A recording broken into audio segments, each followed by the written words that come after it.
दुर्लभा। वो दृष्टि का विषय ना होते हुए भी वो दृष्टि का विषय है, वो वाणी का विषय ना होते हुए भी वो वाणी का विषय है। राम अतर्क बुद्धि मन वाणी, मन बुद्धि से परे होने पर भी वो मन बुद्धि में अनुभव में आता है। यही तो समझना, याद हास्य रघुनाथ कर बेग न जाने कोई, जो जाने रघुपति कृपा तो सपने मोह न हो। समझ पा रहे हो आप? थोड़ा सा कम समझ पा। क्या समझना चाहते हो बोलो? तुम कौन हो? उत्तर दो। जब अपने को नहीं जानते तो क्या समझ पाओगे उस परमात्मा तत्व को?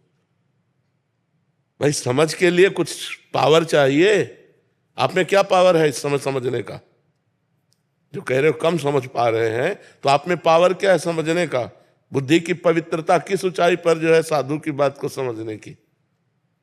मसाला भी तो चाहिए हमारे अंदर, वो सामग्री भी तो चाहिए समझने के लिए।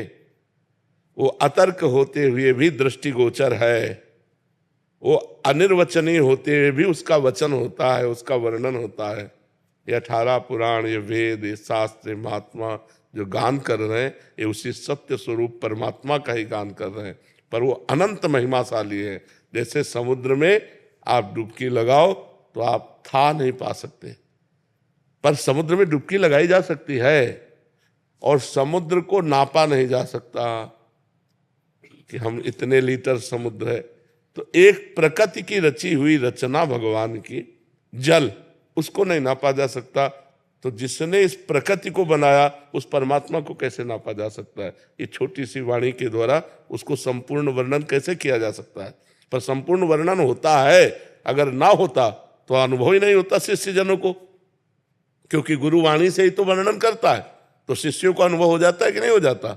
ऐसे हो जाता है। जैसे देखो उस डाल के ऊपर चंद्रमा दिखाई दे रहा है, एक हाथ देखो ना डाल के ऊपर, तो हम देखते तो हमें चंद्रमा दिखाई दे देता है, लेकिन क्या डाल के एक हाथ ऊपर है क्या? हजारों लाखों करोड़ों हाथ ऊपर है, पर हमें दिखाई दे देता है ना। ऐसे ही हम परमात्मा का वर्णन करते हैं और वो हमारे अनुभव में आ जाता है। सुनते सुनते रोमांच हो गया, रोना आ गया, और उनकी मधुर मूर्ति हमारे मानस पटल पे छा गई, हो गया।